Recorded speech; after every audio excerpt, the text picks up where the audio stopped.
Hello everyone, welcome back to my channel. मैं सानू चौहान। जैसा कि आप सभी लोग जानते हैं कि कल 12th का अकाउंटेंसी का एग्ज़ाम है, तो उसके लिए मैंने 20 मोस्ट इम्पॉर्टेंट एमसीक्यू प्रिपेयर किए हैं। जब पेपर देने जाएं तो पेपर देने से 5 मिनट पहले ये ज़रूर पढ़ के जाएं।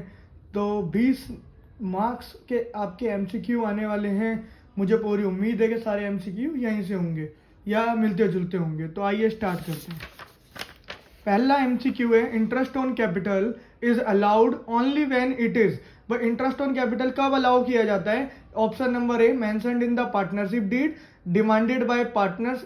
Option number B. Option number C, equal among partner. Option number D, not mentioned anywhere. तो ऑप्शन नंबर ए इसका सही आंसर होगा कि अगर भाई पार्टनरशिप डीड में मेंशन है इंटरेस्ट ऑन कैपिटल के बारे में, तभी हम इंटरेस्ट ऑन कैपिटल को प्रोवाइड करते हैं, अदरवाइज हम इंटरेस्ट ऑन कैपिटल को प्रोवाइड नहीं करते। Second number question, when a new partner is admitted the sacrificing ratio is. तो सैक्रिफाइसिंग रेशियो सभी को पता होना चाहिए बेटा जी, old ratio minus new ratio. तो ऑप्शन नंबर ए इसका सही आंसर होने वाला है।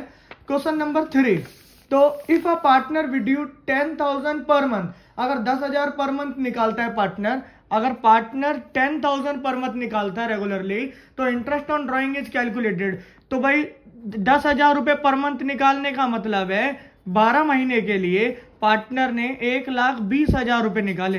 तो टोटल जो पार्टनर ने पैसे निकाले बेटा जी, वो 1,20,000 रुपए निकाले। तो कैलकुलेट जो होगी ड्राइंग वो 1,20,000 पे होगी। तो option number B will be the right answer. Question number 4, revolution account is prepared at the time of. भाई रिवोल्यूशन कब कब बनाया जाता है? एडमिशन, रिटायरमेंट, डेथ, तीनों में बनाया जाता है। तो option will B D, all of this. अब क्वेश्चन इस तरीके से आ सकता था कि भाई रिवोल्यूशन अकाउंट कब प्रिपेयर नहीं किया जाता, और ऑप्शन अगर डिजोल्यूशन होता then dissolution will be the right answer. Question number 5, in case of dissolution unrecorded asset realized are credited to. भाई अनरिकॉर्डेड असेट रियलाइजेशन अकाउंट में दिखाया जाता है, तो इसका आंसर होगा आंसर नंबर बी, रियलाइजेशन। तो ऑप्शन नंबर बी, रियलाइजेशन। तो minimum number of share that must be subscribed before allotment. भाई अलॉटमेंट से पहले, भाई किसी भी कंपनी द्वारा शेयर जब इशू किए जाते हैं, तो जब शेयर इशू कर दिए तो शेयर कंपनी तभी अलॉट कर सकती है जब उसके पास 90% एप्लीकेशन रिसीव हो जाए, मिनिमम 90%। तो option will be B. Question number 7, ध्यान दीजिएगा बेटा जी, on admission of a new partner the old partners capital are adjusted. तो जो पुराने पार्टनर्स हैं उनकी जो कैपिटल एडजस्ट की जाती है बेटा जी, वो नए रेशियो के हिसाब से की जाती है। तो ऑप्शन नंबर सी इसका राइट आंसर होने वाला है। सैक्रिफाइसिंग रेशियो में नहीं की जाती, ना गेनिंग रेशियो में, ना इक्वल रेशियो में, हमेशा नए रेशियो में एडजस्टमेंट की बात कर रहा है वो। तो option number C will be the right answer. आगे बढ़ते हैं। Question number 8, hidden goodwill is calculated. तो बेटा जी हिडन गुडविल का जो फॉर्मूला होता है, firm's total capital minus partners capital. तो यहां पर option number A, firm's capital minus actual capital. Option number B, actual capital minus firm's capital. Average profit into number of year. और D, बेटा जी देखो सी और डी तो होने वाला नहीं, क्योंकि मल्टीप्लाई भी नहीं होता और इनमें से नन भी नहीं होना। एक्चुअल कैपिटल को ही पार्टनर्स कैपिटल कहा जाता है। तो बेटा firms total capital minus actual capital, यानी कि ऑप्शन नंबर ए इसका राइट आंसर होने वाला है। Security premium account appears under, कौन से हेड के अंदर आता है बेटा जी? तो रिजर्व एंड सरप्लस के अंदर। अगला question number 10, profit forfeiture of shares means. Forfeiture का मतलब क्या होता है बेटा जी? रीइश्यू ऑफ शेयर तो होता नहीं है। Forfeiture shares, cancellation of share for non payment of call. तो yes B, option number B. भाई कैंसिलेशन, जब शेयर्स कैंसिल किए जाते हैं, जब शेयर्स की पेमेंट नहीं मिलती, तो क्यों नहीं मिलती? कि भाई बंदा कॉल देने में फेल हो जाता है, तो उसे ही क्या बोला जाता है? Forfeiture of shares. तो ऑप्शन नंबर बी इसका राइट आंसर होने वाला है। Question number 11, discount allowed on reissue of forfeiture share is debit to. भाई जब डिस्काउंट अलाउड रीइश्यू के टाइम पर दिया जाता है, तो आपने एंट्री आती होगी बेटा जी, रीइश्यू के टाइम पर एंट्री बनती है, bank account debit, share forfeiture account debit to share capital. तो जो शेयर फॉरफीचर अकाउंट डेबिट किया जाता है वही एज ए डिस्काउंट होता है। तो इसका आंसर होने वाला है B, share forfeiture. Question number 12 देखेंगे बेटा जी, the following amounts were payable on the issue of share by a company, 3 on application. Misprint हो गया था बेटा जी, इसलिए मैंने नोट कर दिया यहाँ पर। 3 on allotment, 2 on first call, 2 on final call. तो बेटा 3 3 2 और यहाँ पर 2 होने वाला है। यहाँ पर क्या हुआ कि एक बंदा ऐसे है, उसके पास 500 शेयर थे, पेड ओनली एप्लीकेशन अलॉटमेंट, भाई उसने 3 और 3 6 दे दिए, यानी कि 4 रुपए नहीं दिए, यानी कि उसने 2000 रुपए नहीं दिए। आगे Y holding 400 share did not pay a final call, तो एक बंदा वाई था जिसके पास 400 शेयर थे और फाइनल कॉल 2 रुपए, यानी उसने 800 नहीं दिए, तो 800 यानी मिले 2000 यानी मिले, यानी कि टोटल कितने नहीं मिले बेटा जी 2800 रुपए। तो इसका आंसर जो होने वाला है कॉल इन एरियर वो ऑप्शन नंबर बी 2800 रुपए होने वाला है। आगे question number 13, a company invited application 1 lakh share and it receive application for 1,50,000 share. भाई ध्यान देंगे 1,50,000 की एप्लीकेशन आ गई और इशू करे थे 1 लाख, ये अप्लाइड है या अलॉटेड? रेशियो अगर हम देखें तो 3-2 का। आगे क्या बोल रहा है बेटा जी वो कि application for 30,000 share were rejected, भाई 30,000 जो शेयर्स की एप्लीकेशन थी वो रिजेक्ट कर दी। भाई 30,000 अगर रिजेक्ट कर रहा है तो यहां पर 1,50 में पहले मुझे 30,000 शेयर रिजेक्ट करने हैं, यानी कि मेरे पास जो एप्लीकेशन आई वो 1,20,000 की आई। अब 1,20,000 के हिसाब से अगर मैं देखूं तो यहां पर ये मेरा आने वाला है भाई 2 6 जा 12 और 2 5 जा 10, यानी कि 6 और 5 का रेशियो, 6 और 5 का रेशियो आने वाला है। आगे क्या बोल रहा है वो कि भाई remaining were allotted shares on pro rata basis, how many shares on applicant for 3,000 share will be allotted. भाई 3,000 शेयर्स जिनने अप्लाई करे थे उसको कितने अलॉटेड मिलेंगे?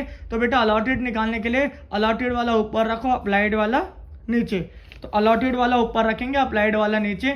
तो भाई 6 का टेबल पढ़ेंगे, भाई 6 5 जा 30 और 5 5 जा 25, यानी कि 2,500 इसका राइट आंसर होने वाला है।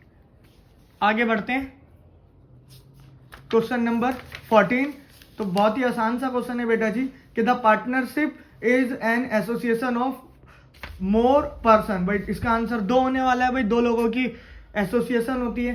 Question number 15, goodwill of the firm of A and B is valued at 30,000। Goodwill firm की 30,000 है, it is appearing in the books 12,000 appear हो रही है और सी एडमिट हुआ 1/4 के लिए। What amount he is suppose to be bring.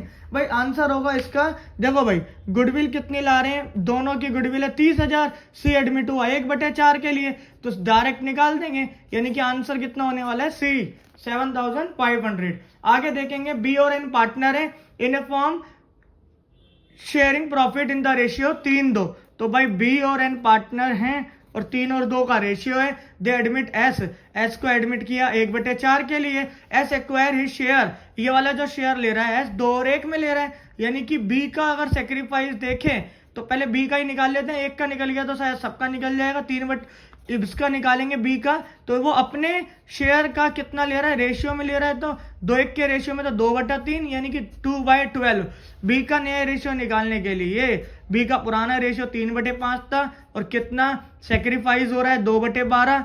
LCM लेंगे हम, एलसीएम आने वाला है 60, तो ये आएगा 12 3 जा 36, 12 5 जा 60, 5 2 जा 10, यानी कि 26/60। अब मेरे पास 4 ऑप्शन है, अब हम देख लेंगे बेटा जी 26 किस में आ रहा है। तो आप ध्यान से देखेंगे ऑप्शन नंबर बी और ऑप्शन नंबर डी में ही 26 आ रहा है, बट ऑप्शन नंबर डी में सबसे पहले 26 आ रहा है, तो ऑप्शन नंबर डी इसका राइट आंसर होने वाला है। चलिए आगे बढ़ते हैं, उम्मीद है समझ में आ रहा होगा। तो any changes in partnership is called, अगर पार्टनरशिप में कोई भी चेंजेस होता है तो उसे क्या बोला जाता है भाई, reconstitution of a partnership firm. Option number C इसका राइट आंसर होने वाला है। अब क्वेश्चन नंबर 18 देखेंगे, ध्यान से देखेंगे बेटा जी थोड़ा कि भाई क्या बोल रहा है, interest on loan and rent pay to partner are recorded in profit and loss. भाई इंटरेस्ट पे किया गया और जो रेंट पे किया गया वो रिकॉर्ड करते हैं P&L में, सही बात है। इंटरेस्ट ऑन लोन बी असर रीजनिंग बोल रहा है, interest on loan and rent pay to partner are charge against, भाई प्रॉफिट के अगेंस्ट चार्ज होते हैं। तो ऑप्शन नंबर ए और बी, ए और आर सॉरी दोनों ठीक है, असर्शन और रीजनिंग, तो ऑप्शन नंबर ए इसका सही होगा, both assertion A and reasoning are true. आगे बढ़ते हैं थोड़ा सा, question number 19, on revaluation of asset and liability increase in the value of assets. भाई असेट्स की जब वैल्यू इंक्रीज होती है तो सिंपल सी बात है, जब इंक्रीज होगी असेट्स की वैल्यू तो हमें प्रॉफिट होगा, तो भाई प्रॉफिट होगा, जब प्रॉफिट होता है तो उसे डेबिट किया जाता है और रिवोल्यूशन को क्या किया जाता है, क्रेडिट। तो ऑप्शन नंबर बी इसका राइट आंसर होने वाला है। लास्ट क्वेश्चन है बेटा जी, profit on ratio of forfeiture share. Forfeiture share को रेशियो करने में जो प्रॉफिट होता है उसको हम क्या करते हैं, कैपिटल रिजर्व में ट्रांसफर करते हैं। तो मुझे उम्मीद है आप लोगों को जो है ये वीडियो समझ में आई होगी। मात्र 8-10 मिनट से आपके जो है 20 मार्क्स कंप्लीट होंगे। तो बहुत इंपॉर्टेंट एमसीक्यू हैं जो 20 एमसीक्यू हमने लेकर के आए हैं। उम्मीद है आपके कल के पेपर में यहीं से आएगा। तो आप ध्यान से पढ़ें, पूरा पेपर अटेम्प्ट करें, 6 मार्क्स के क्वेश्चन पहले करें। All the best and don't trouble your माता पिता। Bye bye.